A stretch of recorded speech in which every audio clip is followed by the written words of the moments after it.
하나님 말씀은 출애굽기 2장 1절부터 10절 말씀입니다. 1절부터 4절 말씀을 합독하고 출애굽기 2장 1절부터 10절 말씀을 보도록 하겠습니다. 자, 그러면 우리 출애굽기 2장 1절부터 4절 말씀을 합독하도록 하겠습니다. 레위 가족 중 한 사람이 가서 레위 여자에게 장가들어 그 여자가 임신하여 아들을 낳으니 그가 잘생긴 것을 보고 석 달 동안 그를 숨겼으나 더 숨길 수 없게 되매 그를 위하여 갈대 상자를 가져다가 역청과 나무진을 칠하고 아기를 거기 담아 나일강과 갈대 사이에 두고 그의 누이가 어떻게 되는지를 알려고 멀리 섰더니. 자, 이제 넓은 시각에서 바라볼 때 출애굽기 2장부터 4장은요 출애굽의 그 지도자로 쓰임 받았던 모세를 하나님께서 예비하시는 과정을 보여주는 내용입니다. 그래서 한마디로 모세가 어떻게 태어났고 어떻게 준비되어져서 출애굽의 지도자로 이렇게 나서는지에 대한 부분들을 다 이렇게 2장부터 4장까지를 보게 될 것입니다. 하나님께서 출애굽 시대를 이끌 당신의 종이요 사자로서 또 이스라엘 민족을 영도할 지도자로서 세우신 모세의 출생, 성장, 또 미디안 도피, 또 80세에 이르러서 비로소 이루어진 소명 요렇게 다룰 건데요. 하나님은 당신의 방법으로 당신의 백성을 보호하시고 또 출애굽이라는 엄청난 역사를 일으키십니다. 우리의 머리로는 이해할 수 없는 방법을 하셨어요. 그 인간의 눈으로 본다면 이해도 안 되고 또 할 수도 없는 방법입니다. 그래서 하나님의 방법을 우리가 알아야 됩니다. 싸우지도 않고 이스라엘 백성을 애굽에서 나오게 하셨던 그 방법입니다. 그 과정을 지켜보면서 우리의 현장에서 당신이 행하시는 당신의 방법을 봐야 돼요. 그러니까 내가 생각하는 내 방법으로 풀어가는 게 아니라 하나님이 생각하는 하나님의 방식으로 풀어가야 돼요. 그러니까 하나님의 방식은 우리의 생각과 달라요. 요셉 때는요. 그 뭡니까? 술 맡은 관원장과 떡 맡은 관원장이 꿈을 꾸게 하고 또 바로에게 꿈을 꾸게 하면서 하나님께서 이루시고자 하는 그 계획을 이뤄갔다는 거예요. 그럼 지금도 우리가 생각하지 못하는 방법으로 하나님은 당신의 계획을 이루어 가실 거라는 것입니다. 그래서 그걸 보면 됩니다. 자, 그 중에서 오늘은 2장 1절부터 10절을 봅니다.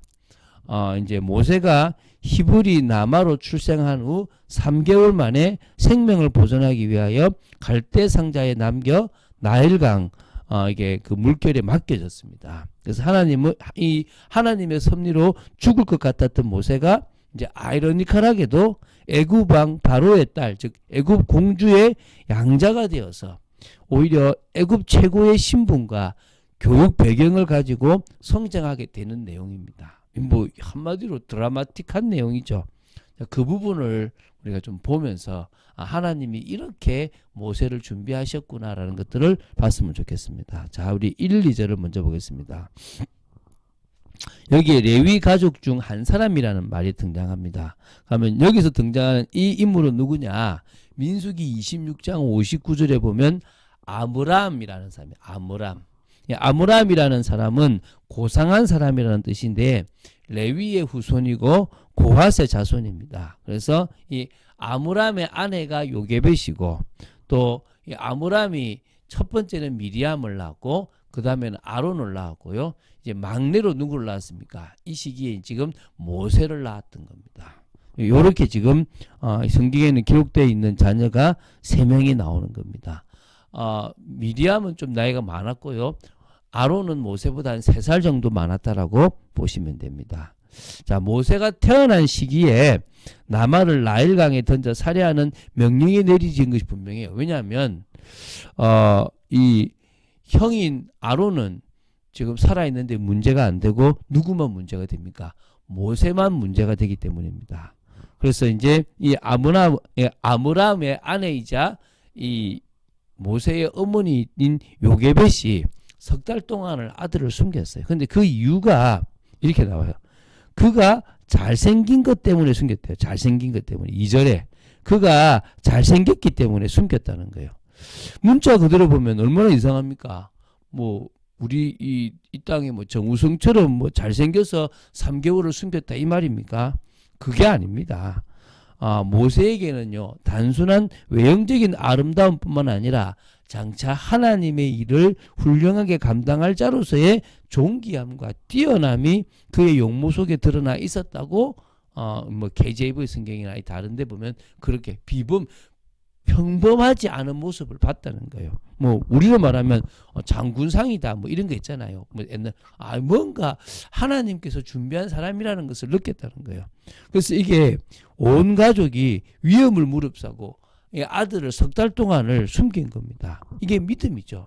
히브리서 11장 23절에 보면 믿음으로 모세가 낳았을 때에 그 부모가 아름다운 아이임을 보고 석 달 동안 숨겨 왕의 명령을 무서워하지 아니하였으며 나와요.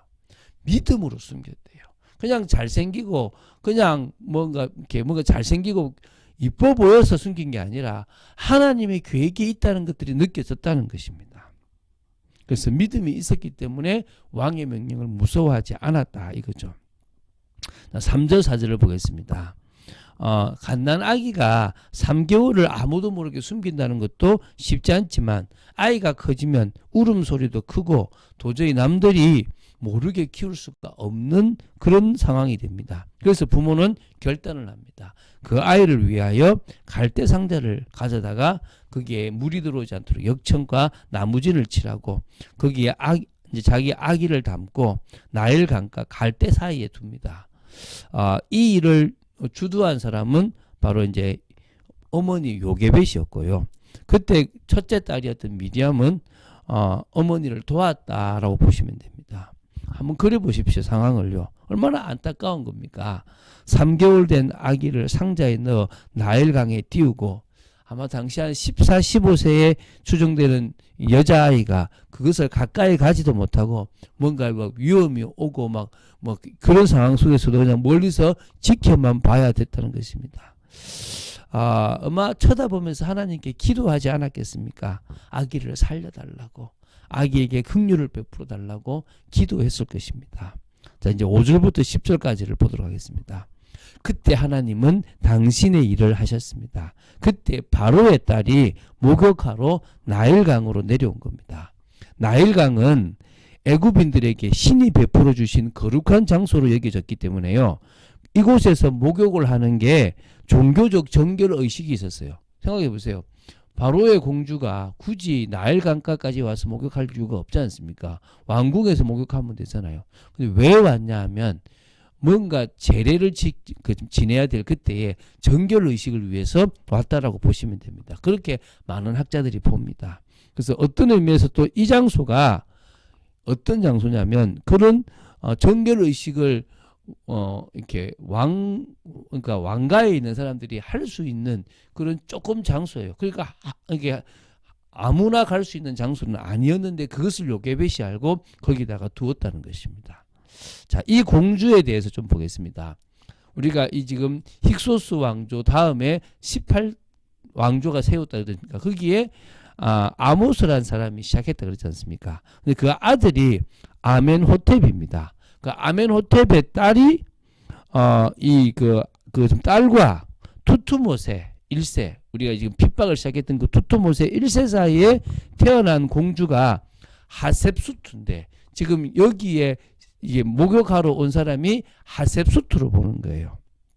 그래서 아버지 투투모세 1세가 죽자 배달은 투투모세 2세가 왕이 되는데 그 투투모세 2세의 왕비가 돼요. 그런데 원일 모를 병으로 투투모세 2세가 죽어버린대요. 그래서 어떻게 하냐 그러면 이제 투투모세 2세 그러니까 자기 배달은 남매와 다른 궁녀 사이에 태어난 투투모세 3세가 이제 왕이 되는데 그 왕과 이 자기의 딸과 결혼을 시켜서 누굽니까?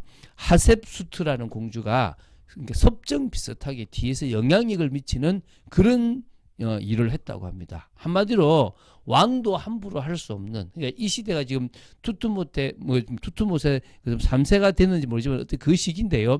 그 시기에 왕도 함부로 할 수 없는 권력을 쥐고 있었던 인물이 하셉수트라는 사람이에요. 이 사람이 목욕을 하러 와서 누구를 봅니까? 모세를 보는 거예요. 그 아기를 보는 거죠. 근데 불쌍히 여김을 가졌다는 거예요. 이게 하나님이 하셨다는 부분으로 보시면 됩니다. 그래서 6절에 공주의 눈에 히브리 사람의 아기에 대한 불쌍한 마음이 든 겁니다. 요때 요게벳의 딸 미리암이 가까이 가서 히브리 여인 중에서 유모를 불러다가 이 아기에게 젖을 먹이게 할까요? 라고 묻습니다. 그러니까 조금 누구나 올 수 있었던 곳이었던가 봐요. 어쨌든 간에 공주가 그것을 좋게 여겨서 가서 데리고 오라고 하죠. 그래서 누가 옵니까? 엄마인 요게벳이 옵니다. 그래서 안전하게 아기를 젖을 먹일 뿐만 아니라 싹스를 받아가면서 젖을 먹이는 거예요. 이게 얼마나 드라마틱합니까? 10절에 보면 아기가 자라매 바로의 딸에게로 가서 그의 아들이 되었다라고 합니다. 그래서 일반적으로 히브리인들은 3살 정도까지 젖을 때 3살 정도에 젖을 뗐으니까 그때까지 아기가 아마 이렇게 아기를 이렇게 젖을 먹이고 한 3, 4세 때 그때 누구에게요? 그 공주에게 보냈다라고 보시면 됩니다. 이름을 모세라 그랬는데요. 애굽식 이름은 모우세스, 이게 이제 그 이름이에요. 모라는 말은 물이라는 말이고요. 우세스라는 말은 건짐을 받다. 그래서 모우세스라는 말은 물에서 건짐을 받은 자인데요. 이거를 히브리식으로 표현하면 모세, 모쉐 이게 됩니다. 그래서 그러니까 우리가 지금 모쉐라고 하는 것은 히브리식 표현인데 원래 표현은 모우세스라는 그런 애굽식 이름을 이렇게 히브리식으로 바꾸고 우리는 그걸 한글식으로 모세라고 부른다고 보시면 됩니다. 자, 이렇게 하나님은 당신의 방법으로 당신의 백성을 보호하시고 당신의 언약을 성취하실 준비를 시작하시는 것입니다. 아무도 역사하지 않는 것 같고 하나님은 안 계신 것 같은 그때에 하나님은 일하시고 계신 겁니다. 하나님은 아무 힘없는 한 가정에 아무 힘없는 한 아이를 아주 드라마틱하게 어디에 보냅니까? 저 바로의 궁에 딱 보내서 거기서 최고의 교육과 그 바로의 궁의 생리를 가장 이해하는 자로 모세를 만드시는 겁니다. 지금 이 시대에 하나님의 역사가 끊어진 것 같은 이 시대에 하나님은 모세와 같은 그런 인물을 준비하십니다.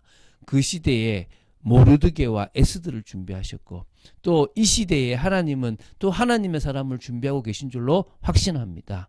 오늘도 그 일에 쓰임받는 저와 여러분이 되어야 될 줄로 믿습니다. 그런 축복을 누리는 여러분 되시기를 주 예수 그리스도 이름으로 축원드립니다. 주는 그리스도시요 살아계신 하나님의 아들이심을 고백합니다. 믿음으로 나아가기를 간절히 소원합니다. 말씀 따라갈 수 있는 축복 누리도록 지켜주시옵소서. 아버지 하나님의 계획과 뜻을 이루며 하나님의 준비 속에 저희들이 되어지고 있는 건지 또 다른 준비가 있는 건지 모르지만 저희들이 그것을 볼 수 있는 눈이 있게 허락하여 주시옵시고 믿음으로 하나님 앞에 쓰임받는 저희들 되도록 지켜주시옵소서. 오늘이라는 하루를 믿음으로 살아가는 저희들 되도록 지켜주시옵소서. 주 예수 그리스도 이름으로 기도드립니다. 아멘.